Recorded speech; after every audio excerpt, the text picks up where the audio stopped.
Hello and welcome to Thinking Out Loud. I'm your co host, Cameron McAllister. And I'm your co host, Nathan Rittenhouse. In this conversation, we talk about the recent death of Pope Francis and from a non Catholic view, kind of step back, grab the popcorn, and wait to see what's going to happen. But we're bringing to you a couple different Catholic perspectives and then thinking about the implications of what those mean, not just for the Catholic Church, but also for Christian churches in general as we lean forward into whatever God has for us in the future. I think you're going to find a number of elements of this conversation really useful. Thinking Out Loud is a speaking ministry. We travel and speak at colleges and churches and retreats and online curriculum, and have all sorts of different things going on. If you're a fan of what you're doing, if you wouldn't mind following, liking, sharing, that really helps other like-minded people find each other and find out what we're doing here. And as always, you can support our work by going to toltogether.com and clicking on the donate tab. We want to talk, as two non Catholics, of course, about the passing of Pope Francis. A little time has gone by now, and so I think the dust has settled a little bit. At the beginning of the week, I think it was a little too soon to offer any kind of really meaningful commentary, but I think enough time has elapsed now. We do want to talk about this major figure. And Well, and is yeah. part of it that we don't have direct commentary, but we were both sitting on the edge of our seats, and we'll continue to watch how the commentary on Oh, all of yeah, this unfolds, because I think that'll be as instructive as anything that anybody who's not Catholic can contribute.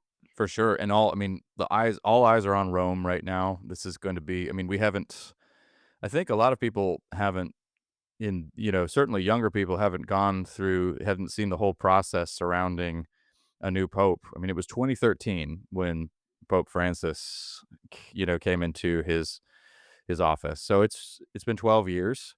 The man was 88 years old, and whatever you think of him, was a man of major stature and left a kind of left a lasting impact, of course.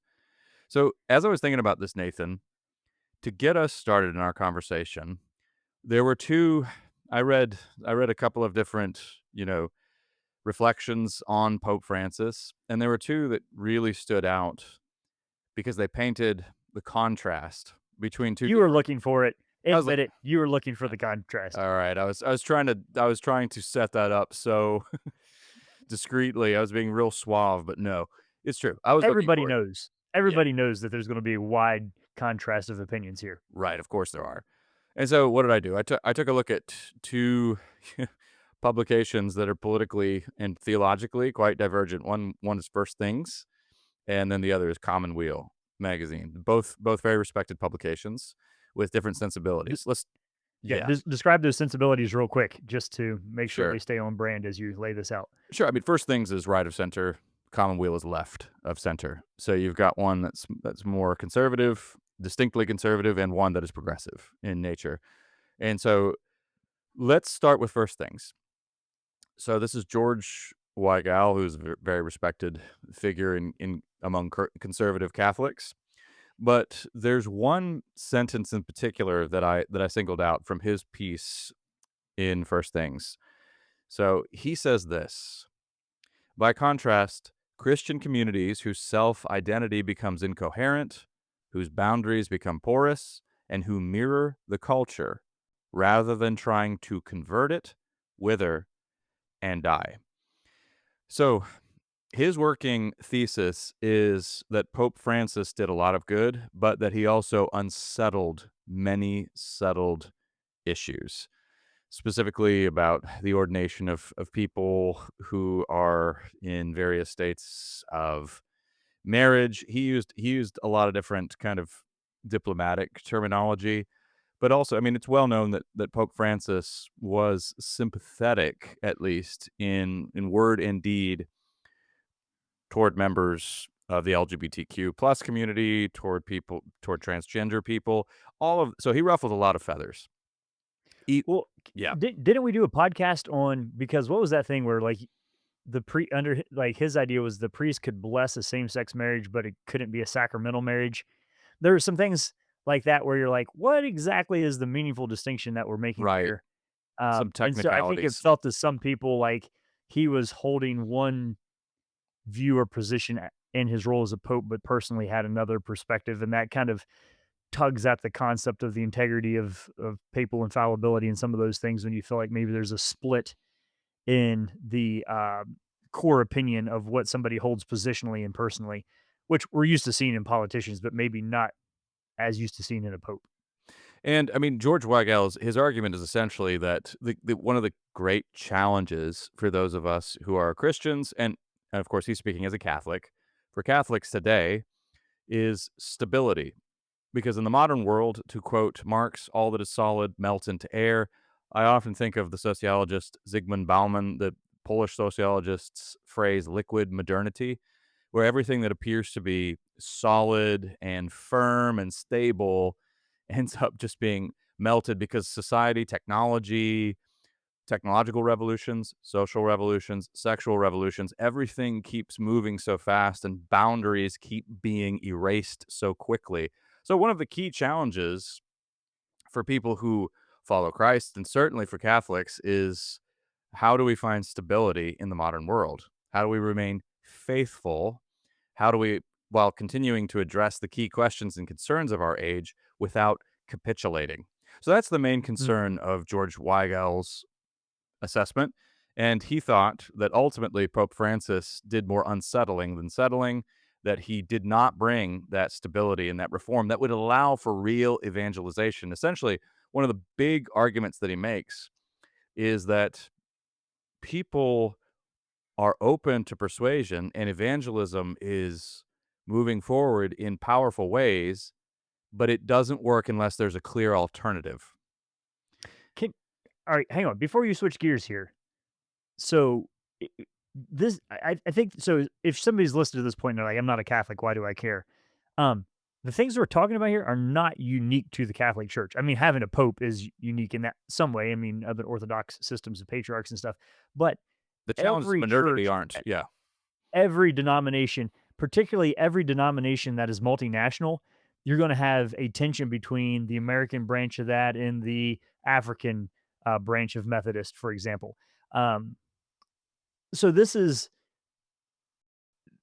a type of a thing that we're discussing here. We're using a specific example. So keep your wide angle lens open while we're having this conversation. Right. Well, I mean, the challenges of the modern, postmodern, ultra modern, late modern, however you want to, Post meta modern. however you want, yeah, right. However you would like to designate it. The challenges of our present day are shared by believers of all stripes. And I'm sorry if that ruffles some feathers, but I do see us as now again, bear in mind, I grew up in a post-Christian context in Western Europe, and so I'm used to being surrounded by evangelical missionaries who were all too happy to join forces with their Catholic brothers and sisters, because in a place like that where you're so vastly outnumbered by those Mhm. who don't believe in Jesus, you work together. But certainly, I think we can all readily concede that we share common challenges. Those of us who affirm belief in God, and those of us who are so.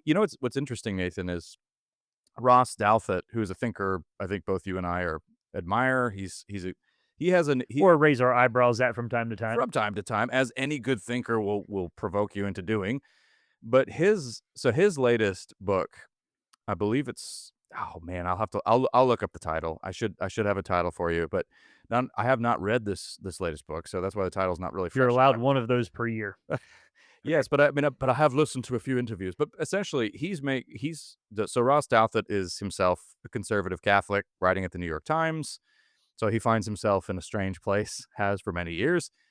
But he is arguing right now because we've talked a little bit about this civilizational moment where people are recognizing, well, maybe Christianity is not true, but certainly it might be a load bearing wall for democracy, or it might be a bulwark, or it might, grant us, sponsor some of the civilizational achievements that we really Ah, appreciate. And that is so believe belief. why everyone should be religious. Is that Yes. it? Yes, that's it. Believe. Okay. So he doesn't like that. He thinks it's true. He readily concedes, absolutely. Those are wonderful byproducts of Christianity. But the notion that you can affirm it because it's a necessary lie, that's a phrase that that Wallace Stevens, might not be that precise phrase, but he would say, I think Wallace Stevens was the one who was an atheist, but he said he believed that Christianity was a necessary lie, and that is, it was Mhm. needed for a functional civilization. He's not the only one saying that. Plenty of sociologists, Jonathan Haidt makes a similar argument. Well, Ross Douthat says, I think quite reasonably, only a PhD could maybe believe that and act on that. But most people, he basically says, look, being a Catholic, being a Christian is hard. People think of me as this ultra conservative Catholic. This is him in a recent interview, and they think, oh, he's just so devout. But I struggle to get my kids to mass. That's not easy for me. I mean, I'm a typical modern person, and being a faithful Catholic is not easy. And I'm a believer. He says, imagine if, because there he's saying this because there are a lot of people who are talking about religion as a healthy social exercise as well. They're not just saying, "Hey, it sponsors great civilizational achievements." They're saying, "Well, I don't believe in God, but prayer is a good thing. It kind of works a little bit not unlike meditation exercises. It focuses the mind. It's helpful. Communion is a beautiful gesture. It's not real." Well, he's pointing out only basically certain kind of really hyper educated people might be able to coast along on those kinds of fumes. But functionally speaking, most normal people are not going to do really, really hard things because It's it's a it's useful fantasy, so to speak. So it's he's sort of like taking yeah, a placebo when you know it's a placebo. yeah, Like, placebos don't work if you believe it's a placebo, as far as I understand how placebos the placebo effect works. So there is that sense of, yeah, so we're looking for the subtleness there of, like, what is the core reality of what's real, and I got you off track by some of my questions because I didn't get we haven't looped back around to give the non-first things take on I'm getting there. Francis. So we're craving this kind of stability of reality, and But anything that shakes that is I think he's right though. He's saying that no, look, in the end, you need full-fledged belief in Jesus Christ, in Father, Son, Holy Spirit, and in his case, in transubstantiation, in the Immaculate Conception, all of that. You have to have that. Now you might be a work in progress on some of those items. Like you, Nathan, I have friends who have converted to Catholicism, and they don't have immediate resolution on all of those matters. I'm thinking of one in particular, and when one of our old friends, the late Nabil Qureshi, put all of the hard questions immediately to this person, as Nabil was wont to do. This person responded by saying, I don't have answers to all of that, Nabil, but I have taken the first step of bowing to Rome, and I'm confident that I will reach a place of spiritual resolution one day. Now, that is an answer. A lot of people will, maybe there'll be some hand wringing and all of that, but all that to say, the matter of belief is a work, it's a process for yeah, people. it's also a very Amish concept. Sure, yeah. You just do the things and you'll develop the conviction. Do it and then the rest will follow. Yeah. And actually there's something there, by the way. That's a whole separate podcast, but that's all right. But we got to move on. Let me give you the other side, okay? So here's the other major sensibility. This comes from Commonweal magazine. Like I said, this is the more progressive side, a more progressive Catholic publication. And what's interesting is the article in Commonweal reflecting on Pope Francis is saying almost the precise opposite of the First Things article. It's almost as though these two planned it, although I don't think they did. I think this is just sort of a happy Just coincidence reality, for me. This the works world out. we live in. It works out very well for thinking out loud. But all right, so this is Daniel Rober, who teaches at Sacred Heart University. But he says this. So his basically, let me give you a little bit of context for his article. Just to this will immediately show you the different sensibility. He starts his article by talking about Jesus Christ Superstar, rewatching that with his teenager, and then that movie giving him a fresh appreciation for Pope Francis. So already very different sensibility. But it's a good article too because as he points out, I didn't know this, but Pope Francis was a cinephile. I didn't realize that. He's a big movies guy. And actually with How did what you miss this for the last 10 years, yeah, Cameron? I don't seriously. s Yeah, what is seems wrong like, with me? Yeah, sleeping man, on your Catholicism. credibility is really Yep, you didn't know the name of a book and, anyway, alright. Well, it's a it's not bad even morning for Monday. me. Yeah, it's not my morning, but Alright, onward we go. apparently he was Just keep going. big into movies, and the more we know about but the more I learn about Francis, of course, this makes sense. He was a man of the people. He didn't like being cooped up in offices. He didn't like a lot of formal procedures, which is kind of ironic thinking about his office and, Yes. at Catholicism in general, all the rich ceremony and ritual and I mean, talk about pomp and circumstance. I'm speaking just descriptively, not trying to be offensive at all here. But he liked to be in the streets. He was a very urban guy, loved the city, Buenos Aires. He liked to be out in the city, he liked to be out with the people, and he loved movies. And so the key metaphor that Daniel Rober is using in this article is motion. One of the descriptions of movies I've always loved is moving pictures. This is what they used to be called when this new technology burst onto the scene. And cinema, it's now old news in our fast-paced culture and, it's evolving. We have, of course, we have a whole different type of video online and, you think of YouTube and TikTok and a whole new generation of filmmakers. You can essentially make movies with your phone now. But I can still remember, Nathan, conversations that were very sincere and got really heated about whether cinema itself was a legitimate form of art. So it's still very new. And it's all about movement. It's all about motion. And so that's the key metaphor for Daniel Rober. Faithful Christians ought to be people in motion, not tied down to moribund institutions, not tied down strictly to the written page, although there's nothing wrong with the written page, but they need to be out on the street. They need to be with the times. They need to be moving. Now, he does point out in this article, by the way, Pope Francis may have a reputation as a progressive, but many card-carrying progressives were very dissatisfied with Pope Francis. This is something that I did notice over the years because so conservatives were many were deeply concerned and they were worried about him unsettling questions that seemed to be settled. They were worried about him capitulating to modernism, especially some of the antics of the sexual revolution. But progressives were worried for the opposite reasons. He's not moving fast enough. He's not going far enough. Why aren't there female priests? Why isn't he just flat out serving communion to gay and trans people or all the members of the LGBTQ plus community? Why aren't these reforms coming through?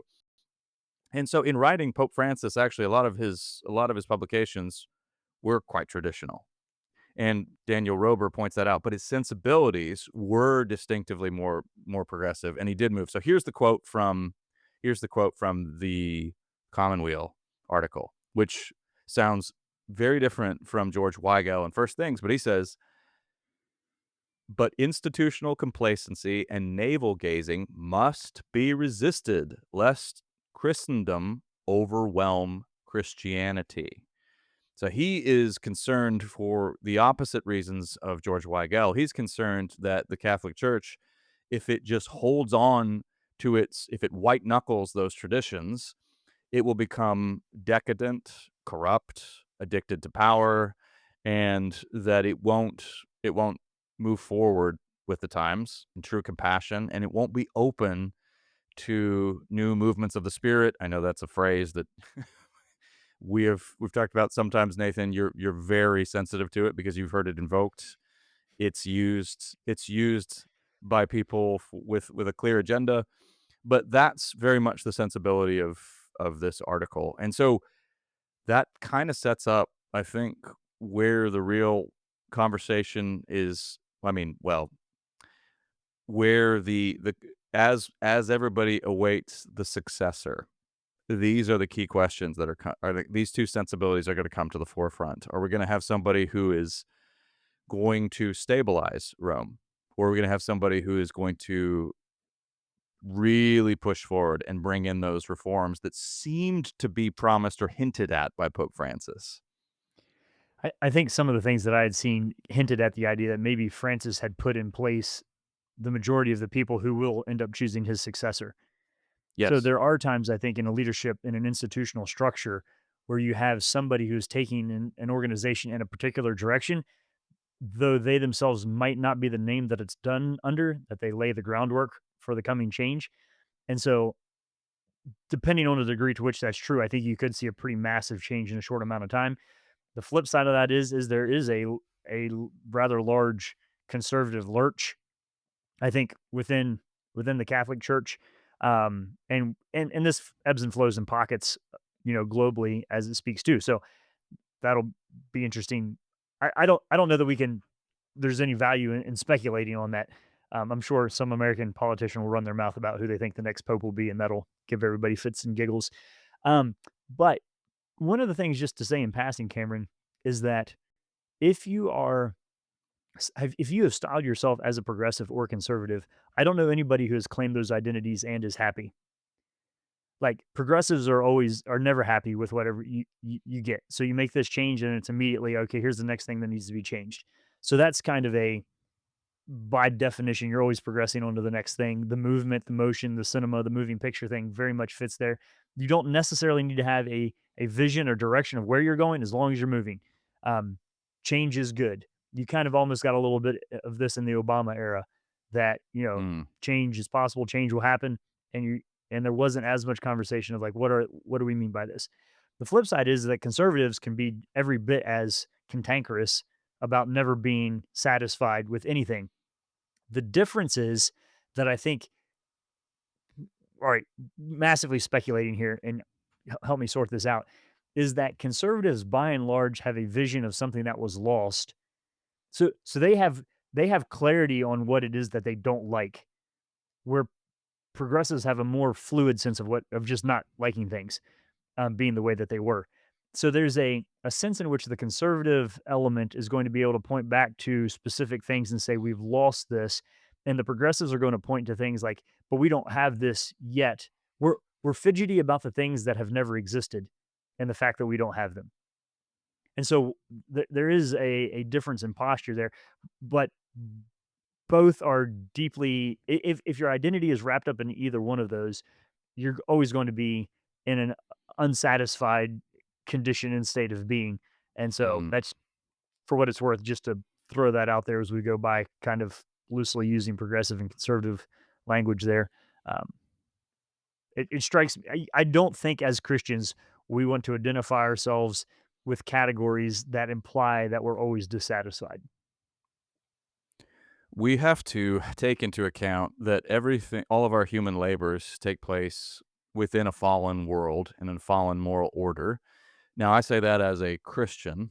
So there is going to be an inevitable sense of dissatisfaction in any sector on all sides of the aisle. Yeah, So let's just point that that's a generality. So let's just point but that out.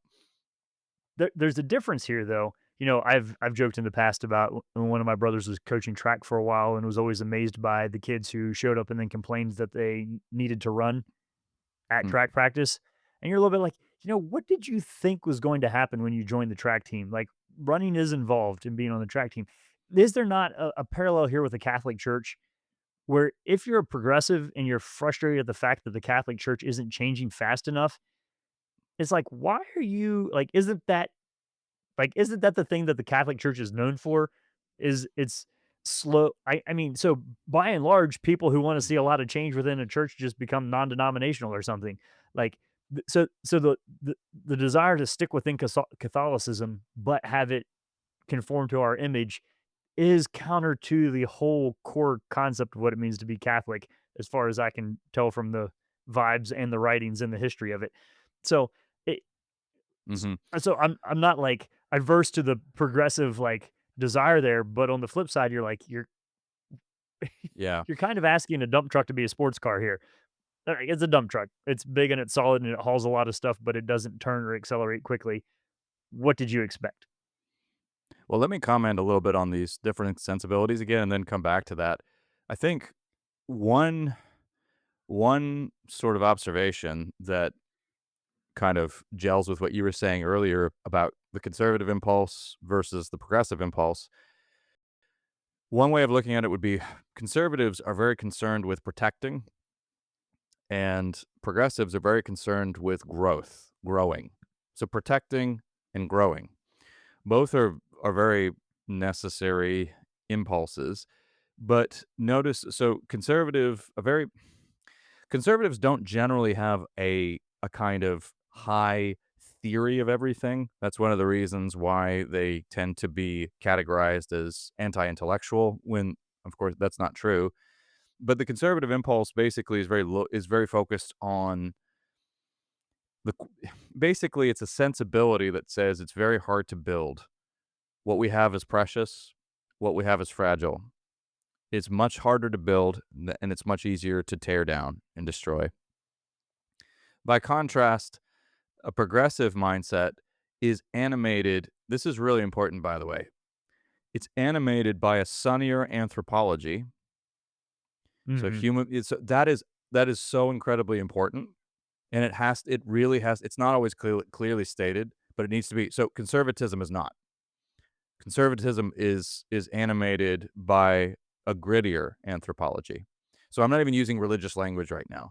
Conservatives generally tend to, and these are necessarily general terms, but conservatives, people who are a little bit more who lean more are conservative more in their disposition tend to think human nature is a problem and we can't discount it. And if we do discount it, we're in serious trouble. We would be naive to not factor in the fact that human beings behave Well, often abominably, and we have to take that into account. They're not, and yes. human beings are not So you're perfectible.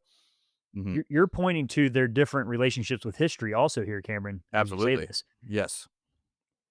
So you have the uncumbered and unburdened by what has been crowd, and then those who say, look at the history of humanity and how people have, abused power and were Yes. sinful and rotten to the core. And here's several millennia of data points to prove it.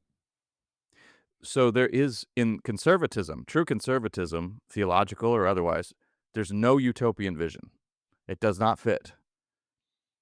There is in progressivism, and that's a fundamental difference between these two sensibilities. So you're not going so for conservatives, you're not going to reach an I the you won't reach the perfect state here. The best you can hope is you have to be realistic and you can reach a place where things are relatively stable and good. But Well, and heaven is a bigger impulse. The location of heaven, do we build it on earth, progressive vision, or is it something that has to come from outside, right. conservative vision?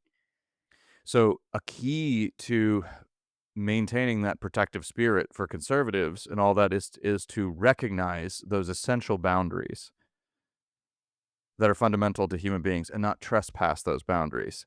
And many of those boundaries that are being trespassed, according to conservative people of a conservative disposition or traditional disposition in the modern world, have to do with human identity and sexual ethics.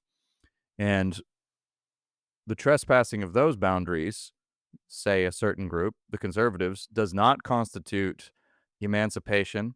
It does not mean, hey, we usher in a new age of love and cooperation and rationality. It will issue in chaos and disaster because it will be the undoing of society. It will be the so for instance, marriage. If marriage is undermined, if the family is undermined, after a while, that constitutes the destruction of a civilization eventually. It's that serious. So those are some of the so obviously, but again, a progressive mindset on those matters will see it very differently and say, What are you so afraid of? Gosh, this constant fear mongering and no, I mean, human beings give us a little bit more credit than that. We learn, we grow. Look at the moral reforms that have already taken place. Look at, for instance, slavery, many of these horrendous features of the past. Sadly, they do exist, but they're illegal. And we've put some of it behind us, but we have a lot of work still to do. We have a lot more reforms, but we're getting better and better. So, So yeah, can, let's just can pause I there. can I can we pause there and let me think push back, get you to clarify a little bit of your definitions of progressive. So you said the conservative was it's hard to build things, Yeah, and the progressive was what was the growth. phrase you used? We want to Growth. keep growing. We don't want to become stagnant. We want to keep Yeah. growing. We want to learn more. Yep. So I think maybe so. Either I'm wrong or I'm wired differently here, or my vision of or definition or my observation of or the versions of conservatism that I have seen are not anti-growth, but they do love a building system or the proper way to use tools. Oh yeah, Uh, not anti. These are let, generalizations. They're not yeah, yeah. anti-growth, but yeah, Well, yeah. I well, can let me qualify say a later. little bit more about that Yeah. in the sense that um, you it would be more likely for the progressive side to say, look, we went from slavery and we got rid of that. Wonderful. Thank us for figuring that out. And now we're moving on to the next problem Mhm. of inequity or inequality. Mhm. And the conservative is going to say, okay, the reason we got rid of slavery was because we recognized that we were being inconsistent with our concept of the image of God. Mhm. And there are these fundamental truths and underlying principles about what it means to be human Mhm. that you can't just monkey with or Yep. disaster results. And we're on the border of doing that exact same thing in our sexual ethics, Mhm. where we're stripping out the concept of made in the image of God. And so you're changing the measurement and the building styles and systems, the underlying architecture. You can't shift the underlying architecture and have a good outcome. And so it's like, is there a way to consistently apply these metaphysical and theological categories that have massively radical practical outworkings? And is the progressive movement sometimes pulling on deeper conservative values Sure. in order to try to make the change that they're doing? So I just want to throw a word in there that I think some of it is it's not just the institutions of the past that conservatives look to, it's also the way in which change is negotiated and navigated and thinking through the implications of yes, if we do this, then what is the next logical consequence of adopting that set of underlying premises or principles? So just throw that in there as we go by. Well, on a general level, there's a necessary tension here because as human beings, we do acquire more knowledge and we do learn more. I mean, another relevant field here would be the natural sciences. Now, there have been paradigm shifting for some earth shattering revelations, in the fields of astronomy and now in physics. And in some cases, they have appeared to back Christians up against a wall at one point. And then there are other times where they've appeared to, sort of confirm Christianity. So I'm thinking specifically of, on the one hand, when Darwinism became a major intellectual force, what appeared to happen was you appeared to have a complete explanation that really meant human beings weren't as special as we thought we were. And we'd already been now this the way it already been paved for this, where it turned out the Earth was not the center of the universe, and that was itself a major revelation, and it took time. It had to be carefully negotiated. But this is a separate conversation. These things ought to be carefully negotiated. If you look at all into the history of the nature of scientific discoveries, they're often resisted fiercely at first, as they should be, because scientific orthodoxy stands as scientific orthodoxy for a reason. And if you make an extraordinary claim, it requires extraordinary evidence. There's nothing unreasonable about that. And so, if all the prevailing scientific theories and all of the greatest scientists at one point had had argued for a geocentric universe, it made sense for people to maintain that status quo until sufficient evidence was demonstrated to show that it was not the Yeah, case. That that's absolutely right, but I think this comes back on everybody listening to this, whether you're Catholic or not, and you're thinking about change, is to say this, Cameron, that what you just said is like if there's an extraordinary change that needs to be made that requires an extraordinary amount of evidence, Mhm. you can think about this. Think about okay, let's set aside because there are a solid core of Catholics who listen to this podcast, but the majority aren't. Think of it like this. Let's say, Cameron, that your church sang a hymn for 200 years and then in your generation, you're like, nah, we're moving on to something else. What is it about our like, okay, this has been the tradition, but we are uniquely qualified to make the change. You have to have those moments of saying, yeah, it actually seems like it would require a massive amount of other than oh, like we just feel like it in order to make those changes. And so I think that that tendency to rapidly pivot is part of the tension that we see here, Catholic Church, local churches, whatever, but is also worth boring that pushing that back into our own consciousness to say, why am I uniquely qualified to change Mhm. the trajectory of history? Um, and maybe you are, but I think there's a lack of asking that question.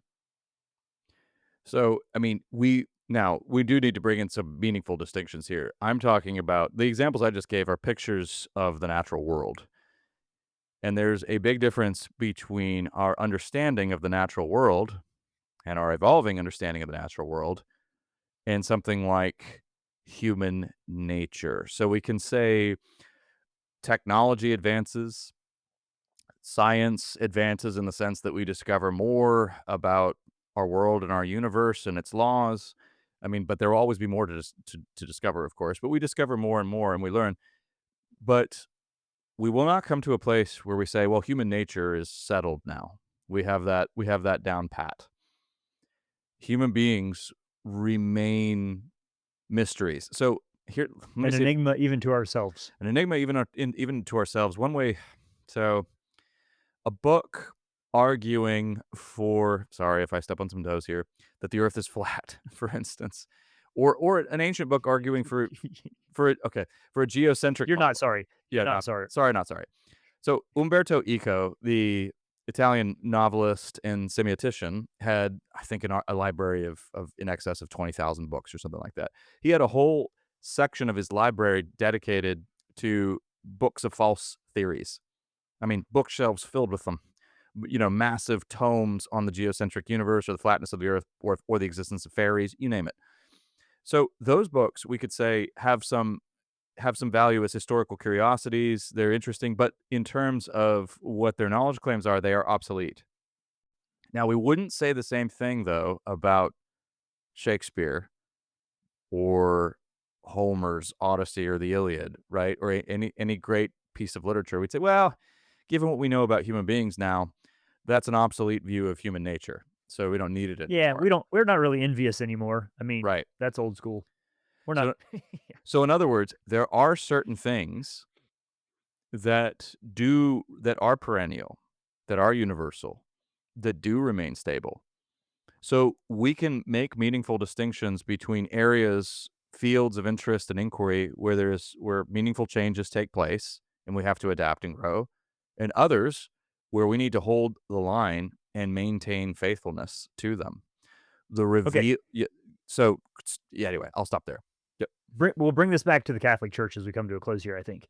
because this is like I think Cameron since 2013. You and I have had a number of conversations where um, you're running into people who are everywhere from is the Pope Catholic, um, Mhm. in the sense that they don't think that there's enough definition and description to actually frequently people write into thinking out loud and you'll say, well, Catholics don't actually believe that.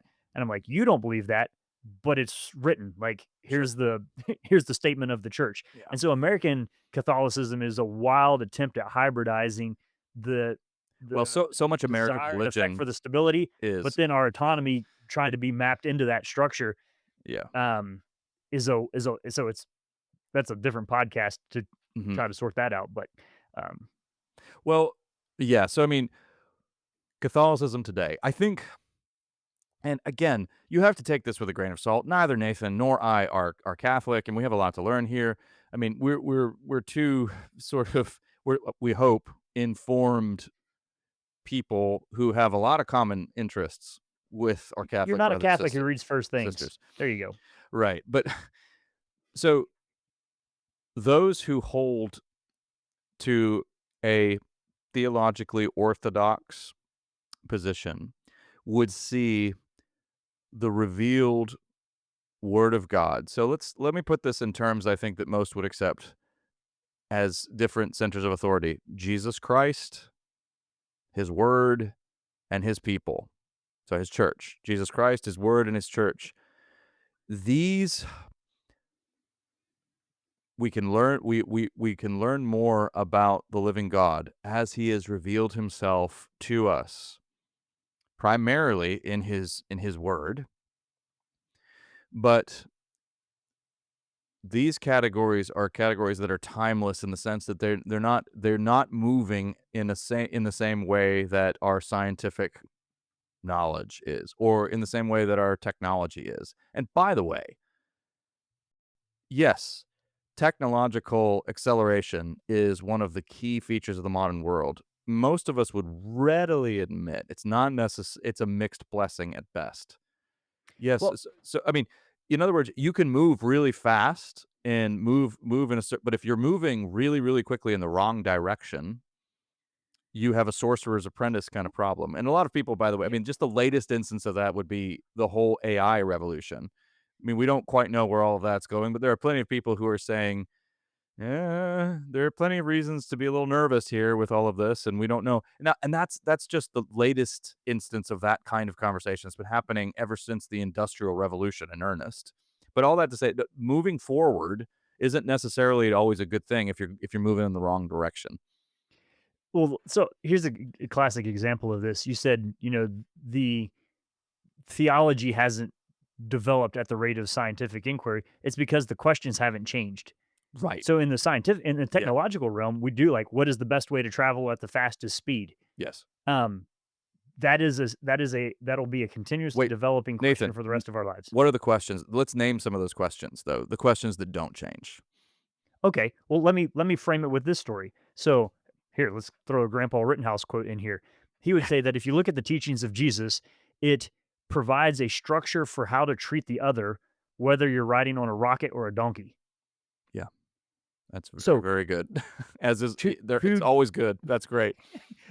so two different, very different speeds of travel, two very different levels of technology, but the relationships between the humans, whether they're riding a donkey together or they're riding a rocket together, Hmm. those questions haven't changed. So the core stable religious element of what the teachings of Christ bring to us is is or technical Yeah, or odd technological yeah, in the sense that they're speaking to, like, it doesn't matter how we're currently mathematically modeling the atom yeah. or quantum physics on how we should treat our spouses, our neighbors, and our children. Or our Yeah, co-lab technicians. Yeah, or collab technicians, like, or what even is the ethics of the philosophy of science? I mean, right. there's a Yep, whole can yep, of worms to open. yep. So I think when people are trying to move too fast and they say, "Oh, we're throwing away the ideas of the old," we don't recognize that we're chopping off some pretty valuable Okay, okay. tools and knowledge and our uh, idolatrization of technology. So yeah, what is the position of the Earth relative to the sun or the other planets? That one changes. And but what is the questions like what is the meaning of life? How do we get here? How do we live? Where are we going? How ought we to live? Those are those perennial questions that don't change, whether you're on a donkey or in a rocket ship or in a space station. That's that's kind of what we're saying, and again, this is probably a whole separate podcast, but just the comments about the human nature itself, those are at the very center of this question. What is your anthropology? If you think human beings are basically good and perfectible even, and that society is the main culprit for corrupting people, you are going to be committed to a very different moral vision from those of us, and I'm including Mhm. Nathan and I here, who say, no, human beings are fundamentally flawed. We have to be saved, and we can be saved, and we are transformable. But human beings, the human race, remains an intense liability, and that has to be taken into account when we think about Hmm. how they are governed, how we organize society, all of that. I think two things are true here. If you're Catholic listening to this, or you don't have to be Catholic, is one, if you're operating with a paradigm, well, the Pope just needs to catch up to culture, or the church just needs to catch up to where we are culturally. You're going to be sorely disappointed. On the flip side, if you're operating in a sense of like, we just got to get back to pick a date, whatever you like. Yeah. That's also not Mhm. the kingdom of God is rapidly advancing, and we take hold of. So there's a sense in which the the past culture, neither the past culture nor the future culture can be the measuring stick by which we evaluate how popey the pope should be, or who our preacher should be, or what the church should be interested in. We have to have an external referent for deciding what it is that we ought to do, and then it just comes down to what is the structure that best preserves the tools and the resources that we need to navigate the questions of the future well. Mm. And therein lies the challenge for every structure, institution, or person or group going through a leadership transition phase. So I think also recognize that 99.99999999999% of the world has nothing to do with who becomes the next pope. So that's But most, right? If my yeah, calculations yeah. are correct. um, is to say this isn't in your hands. It'll be an interesting thing to sit back and watch, but I don't think you can celebrate or weep over the changes that are being made in the world around us in every category, but we're probably not doing our due diligence if we aren't also looking and saying, what are the principles that are at play here? What does this represent about the nature of the world and the nature of history and the nature of humanity? And how are we an active part of that cultural milieu? And what do we need to be thinking about critically in our lives? And so, however you feel about this and whatever happens, um, yeah, we can make commentary on that, but let's use what we observe happening in the world around us as a way to be more diligent and faithful in our allegiance to um, God, inspired by the words of Christ, and thankful for the work that He's done on our behalf, and rely heavily on the Holy Spirit for our marching orders as we go into the unknown. And I think in doing so, we can have an epistemic humility about the things that we don't know, but we can have deep foundational resources and relationships and truths that give us confidence as we move forward. And those are things worth celebrating. You've been listening to Thinking Out Loud, podcast where we think out loud about current events and Christian hope. Thanks for listening to Thinking Out Loud. If you'd like to learn more about what we do, book Nathan or Cameron, or if you'd like to support us financially, whether through a one-time donation or on a monthly basis, you can do so on the donate page at www.toltogether.com. That's toltogether.com. And please consider leaving us a 5-star rating and sharing this content with your friends. It really does help.